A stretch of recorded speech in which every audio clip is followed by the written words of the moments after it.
Good morning students, welcome to online morning assembly. आज मिति है 16 जनवरी 2021, दिन शनिवार, सैटरडे, SATURDAY सैटरडे। विचार कम ही पूजा है। प्यारे बच्चों, ਕੰਮ ਚਾਹੇ ਤੁਹਾਡੀ ਪੜ੍ਹਾਈ ਜਾਂ ਕੋਈ ਵੀ ਹੋਵੇ, ਸਾਨੂੰ ਹਰ ਕੰਮ ਨੂੰ ਪੂਰੀ ਲਗਨ, ਮਿਹਨਤ ਅਤੇ ਮਨ ਲਗਾ ਕੇ ਕਰਨਾ ਚਾਹੀਦਾ ਹੈ, ਤਾਂ ਇਸ ਦਾ ਫਲ ਤੁਹਾਨੂੰ ਚੰਗਾ ਹੀ ਮਿਲੇਗਾ। ਕਿਸੇ ਵੀ ਕੰਮ ਨੂੰ ਖਿਜੇ ਮਨ ਨਾਲ ਨਾ ਕਰੋ, ਸਗੋਂ ਉਸ ਨੂੰ ਇੱਕ ਦਿਲਚਸਪ ਤਰੀਕੇ ਨਾਲ ਕਰਨ ਦੀ ਕੋਸ਼ਿਸ਼ ਕਰੋ, ਜਿਸ ਨਾਲ ਤੁਹਾਨੂੰ ਹਰ ਕੰਮ ਬਹੁਤ ਆਸਾਨ ਲੱਗੇਗਾ। ਕਿਹਾ ਜਾਂਦਾ ਨਾ ਬੱਚਿਓ, ਕੰਮ ਕਰੀ ਚਲੋ ਅਤੇ ਫਲ ਦੀ ਚਿੰਤਾ ਨਾ ਕਰੋ। ਅੱਜ ਦਾ ਪਹਿਲਾ ਪ੍ਰਸ਼ਨ, ਸੰਸਾਰ ਦਾ ਸਭ ਤੋਂ ਘੱਟ ਆਬਾਦੀ ਵਾਲਾ ਦੇਸ਼ ਕਿਹੜਾ ਹੈ? ਇਹ ਹੈ ਬੱਚਿਓ ਵੈਟੀਕਨ ਸਿਟੀ। 2017 ਦੇ ਅੰਕੜਿਆਂ ਮੁਤਾਬਿਕ ਲਗਭਗ 1000 ਲੋਕਾਂ ਦੀ ਆਬਾਦੀ ਦੇ ਨਾਲ ਵੈਟੀਕਨ ਸਿਟੀ ਵਿਸ਼ਵ ਦਾ ਸਭ ਤੋਂ ਘੱਟ ਆਬਾਦੀ ਵਾਲਾ ਦੇਸ਼ ਹੈ। ਦਿਲਚਸਪ ਗੱਲ ਇਹ ਹੈ ਬੱਚਿਓ ਕਿ ਵੈਟੀਕਨ ਸਿਟੀ ਖੇਤਰਫਲ ਪੱਖੋਂ ਵੀ ਵਿਸ਼ਵ ਦਾ ਸਭ ਤੋਂ ਛੋਟਾ ਦੇਸ਼ ਹੈ। ਸਾਡਾ ਦੂਜਾ ਪ੍ਰਸ਼ਨ, ਧਰਤੀ 'ਤੇ ਕਿੰਨੇ ਪ੍ਰਤੀਸ਼ਤ ਪਾਣੀ ਹੈ? ਪਿਆਰੇ ਬੱਚਿਓ, ਧਰਤੀ ਦਾ ਲਗਭਗ 71% ਹਿੱਸਾ ਪਾਣੀ ਨਾਲ ਢਕਿਆ ਹੋਇਆ ਹੈ। ਇਸ ਦੇ ਵਿੱਚ ਸਿਰਫ 3% ਹੀ ਪਾਣੀ ਸਾਡੇ ਪੀਣ ਯੋਗ ਹੈ। ਇਸ ਕਰਕੇ ਬੱਚਿਓ ਪਾਣੀ ਨੂੰ ਵਿਅਰਥ ਨਹੀਂ ਗਵਾਉਣਾ ਚਾਹੀਦਾ।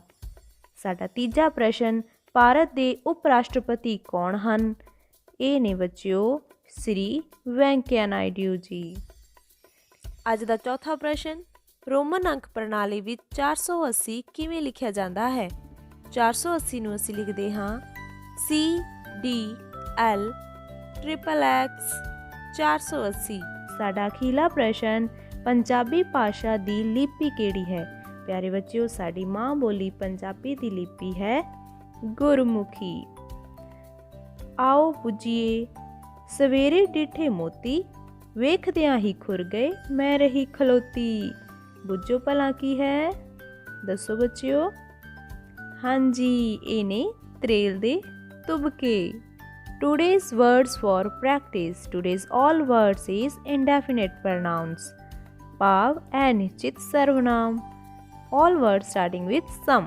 The first word is someone. SOME some ONE one. Someone. Next word is somebody.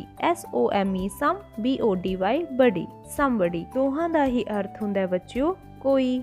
ਇਹ ਦੋਵੇਂ ਵਰਡਸ ਕਿਸੇ ਵਿਅਕਤੀ ਲਈ ਵਰਤੇ ਜਾਂਦੇ ਹਨ, ਪਰ ਇਹਨਾਂ ਵਿੱਚ ਬੱਚਿਓ ਥੋੜਾ ਜਿਹਾ ਅੰਤਰ ਹੁੰਦਾ ਹੈ। someone ਉੱਥੇ ਵਰਤਿਆ ਜਾਂਦਾ ਹੈ ਜਦੋਂ ਅਸੀਂ ਕਿਸੇ ਵਿਅਕਤੀ ਨੂੰ ਨਹੀਂ ਜਾਣਦੇ। ਆਪਣੀ ਪੂਰੀ ਦੁਨੀਆ ਵਿੱਚ ਕੋਈ ਵੀ ਹੋ ਸਕਦਾ ਹੈ।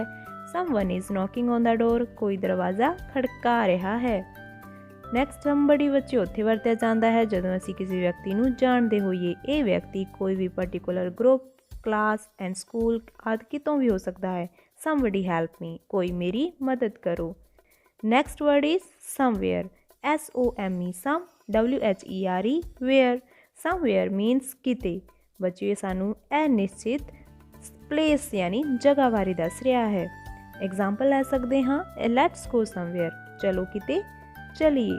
Next word is something. Something THING thing. Something means ਕੁਝ। ਇਹ ਸਾਨੂੰ ਅਨਿਸ਼ਚਿਤ ਥਿੰਗ ਬਾਰੇ ਦੱਸ ਰਿਹਾ ਹੈ। I will eat something. ਮੈਂ ਕੁਝ ਖਾਵਾਂਗਾ।